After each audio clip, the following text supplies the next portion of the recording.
markuu xoogaa joogo lacagtii helay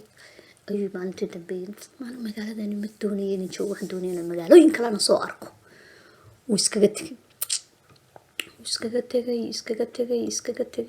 tegay wuxuu tegay dhexda markuu sii socdo wuxuu arkay quraanjo yar oo meel sidaa u wada marmaraysa quraanjadiibuu lugaha ka dul tallaabsaday wuxuu ka ilaaliyay inuu ku joogsado way guuraysa wuu ka ilaaliyay uu ku joogsado quraanjada ku tiro mahadsanid namaad dilin dadka kale way nagu dul joogsadaan wuu iskaga tegay markuu iskaga tegay ayaa wuxuu arkay markoodana dhexda marayo ayuu wuxuu arkay shimbir yaro kasoo dhacday geedkii cufkii ay ku jirtay shimbirtii yareyd buu qaaday cufkeedii buu ku celiyey biyo yarna uu siiyey wuu iskaga tegay wuxuu tegay magaaladii markuu galay magaalo badan badda markuu ag marayo ayuunbaa wuxuu arkay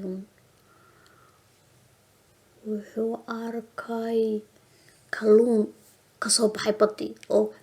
sirirsan kalluunkiibuu baddii ku celiyey markaasi buu yidhi allah wuu iskaga tegay kalluunkii baa ku yidhi mahadsanid wuu iska tegay magaaladii buu iska tegay magaaladii buu iska joogay maalintii dambe waxa la yidhi maanta waxaa jira tartan boqorku dadkoo dhan buu tartan gelinaya haddaad ka qayb gasho lacag baad helaysaa wuu iska tegay waxaa la yidhi boqorkii baa yidhi waxa weeyaan qofkii maanta hadhuudh baan dhulka ku daadinaya hadhuudhkaas soo wada ururiya joonyada kusoo ururiya intaanay habeen noqonin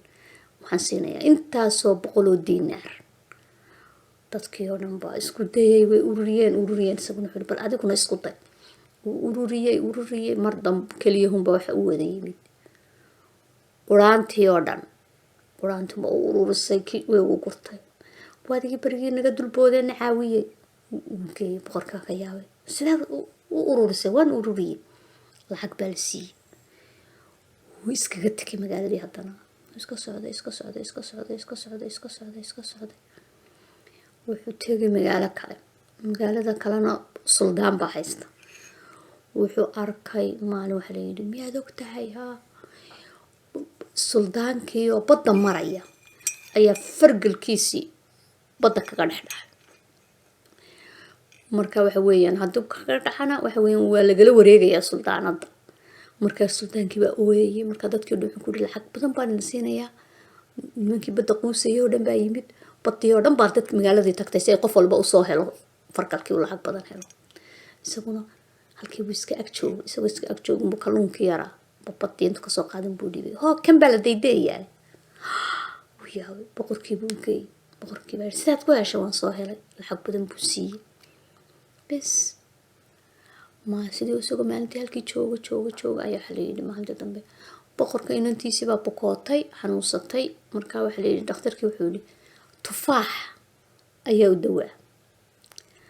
tufaaxi markay dawada u tahay tufaaxna wuxuu ku yaalaa badda dhinaceega kale markaa qofkii keena tufaaxa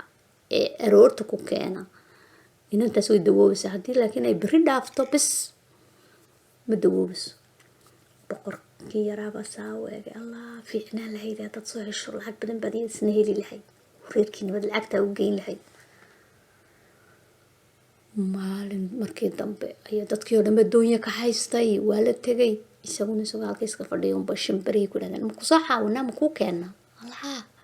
shimbirihii baa tegay adigeen maha iyaga yar caawiye waxay u keenaan tufaaxi